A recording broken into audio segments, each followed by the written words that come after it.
Bismillahirrahmanirrahim. Melanjuti pembahasan sebelumnya tentang kinematika. Kali ini spesifik kajiannya yaitu tentang dinamika.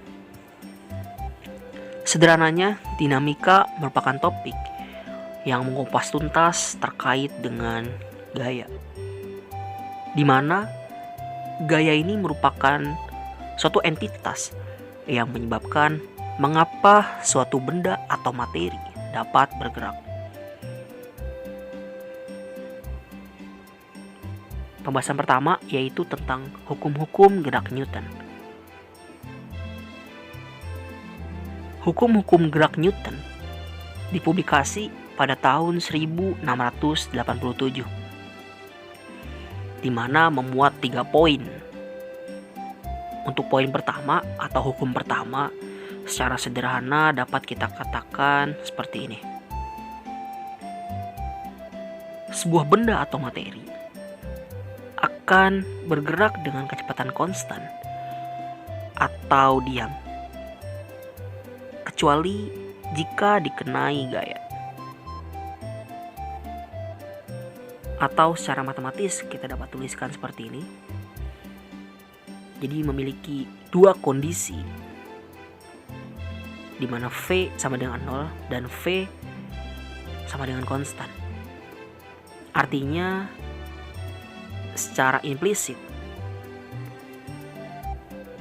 menyatakan bahwa kondisi alami suatu benda yaitu diam atau bergerak dengan kecepatan konstan. Hukum pertama Newton ini secara historis membantah pernyataan dari filsuf terkenal pada masa yang lampau, yaitu Aristoteles. Di mana Aristoteles menyatakan bahwa kondisi alami suatu benda di alam semesta ini adalah diam.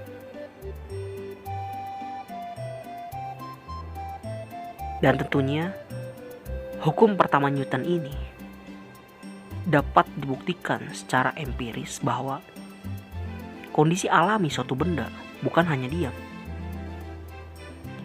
Jadi dapat kita bayangkan ketika suatu benda bergerak dengan kecepatan konstan tanpa adanya gaya yang bekerja untuk menghentikan suatu benda tersebut bergerak, maka benda tersebut akan bergerak terus selama-lamanya dengan kecepatan konstan. Dan itulah yang dapat kita buktikan secara empiris. Tentunya dengan catatan jika ada kondisi yang mendukung untuk hal tersebut terjadi. Kemudian hukum kedua Newton secara sederhana dapat kita katakan seperti ini. Laju perubahan momentum sebuah benda atau materi akan sama dengan gaya yang bekerja padanya.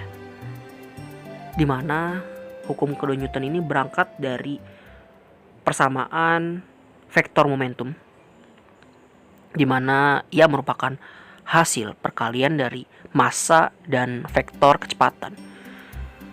Dan jika kita turunkan vektor momentum ini terhadap variabel waktu, kita akan dapatkan perkalian massa dengan vektor percepatan, di mana ini merupakan definisi dari gaya. Dan selanjutnya yaitu hukum ketiga Newton. Sederhananya dapat kita katakan seperti ini. Untuk setiap gaya yang dikerjakan oleh suatu benda ke benda lain, terdapat suatu gaya yang sama besar dan berlawanan dengan arah yang dikerjakan oleh benda kedua terhadap benda pertama.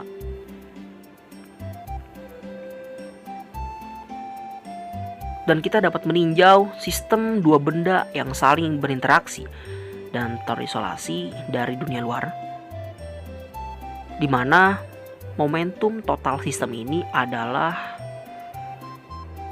seperti ini. Sehingga menurut hukum kedua, laju perubahan momentum total adalah seperti ini, dimana persamaan ini dapat kita sederhanakan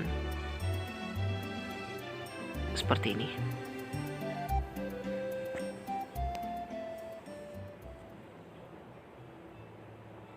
Dengan F1 dan F2 masing-masing adalah gaya yang bekerja pada benda pertama dan benda kedua. Dan hukum ketiga dari hukum Newton mengharuskan kondisi seperti ini, di mana F1 sama dengan minus F2. Sehingga persamaan ini memberikan turunan dari vektor momentum total terhadap variabel waktu merupakan 0, yang berarti bahwa momentum total sistem bernilai konstan. Dan selanjutnya yaitu teorema momentum dan energi.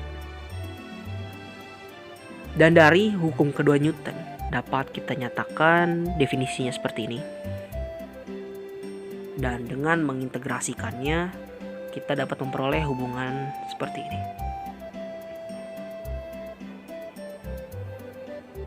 Persamaan ini yang memberi kita perubahan momentum yang dialami oleh benda jika dikenai gaya pada salang waktu T1 dan T2. Di mana suku ruas kanan pada persamaan ini kita sebut sebagai impuls yang diberikan oleh gaya selama selang waktu tersebut. Dan besarnya impuls tersebut hanya bisa kita evaluasi jika gaya sebagai fungsi waktu. Jika gaya F berupa fungsi posisi atau fungsi kecepatan, maka integral pada ruas kanan untuk persamaan ini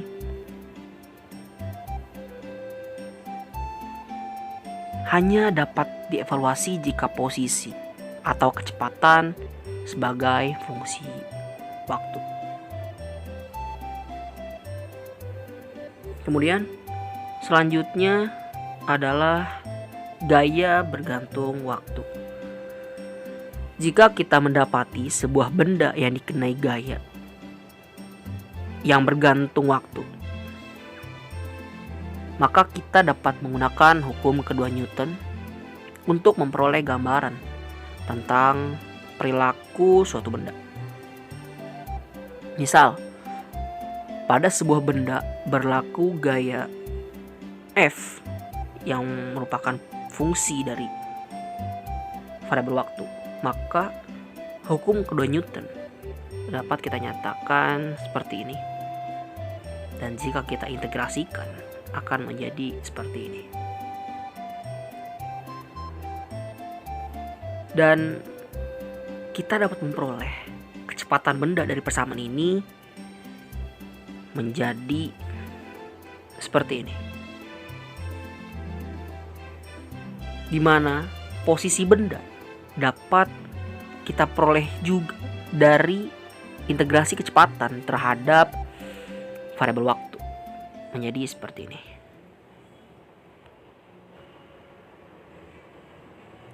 Selanjutnya yaitu gaya bergantung kecepatan. Dari hukum kedua Newton, kita akan dapatkan definisi seperti ini. Dengan memindah ruaskan variabel F dengan dt di situ, kemudian kita integrasikan kedua ruasnya, kita akan dapatkan hasil seperti ini. Di mana hasil ini merupakan fungsi kecepatan terhadap waktu. Jika kita ingin mendapatkan kecepatan sebagai fungsi posisi, maka kita dapat tuliskan seperti ini. Dan dengan melakukan proses serupa seperti sebelumnya, kita akan dapatkan hasil seperti ini, di mana ini merupakan fungsi kecepatan terhadap posisi. Dan contoh paling umum untuk gaya yang bergantung pada kecepatan yaitu gaya gesek, di mana besarnya gaya gesek selalu sebanding dengan variabel V pangkat N untuk N tertentu, dan arahnya akan selalu berlawanan dengan arah gerak benda.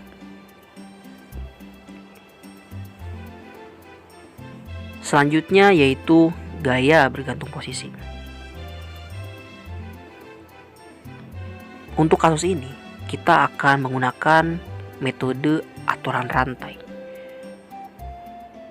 Berangkat dari definisi untuk percepatan, di mana variabel V di situ merupakan fungsi dari variabel X atau variabel posisi, sehingga aturan rantainya akan menjadi seperti ini. Kemudian hukum kedua Newton dapat kita tuliskan menjadi seperti ini, dan kita selesaikan dengan kita integrasikan menjadi seperti ini, di mana ruas kiri untuk persamaan ini akan menghasilkan V kuadrat per 2, dan dengan hasil seperti itu kita akan akarkan menjadi seperti ini. Maka kita akan memperoleh definisi dari V yang bergantung pada posisi. Jadi seperti ini. Dan dengan mengintegrasikannya, kita akan dapatkan hasil seperti ini.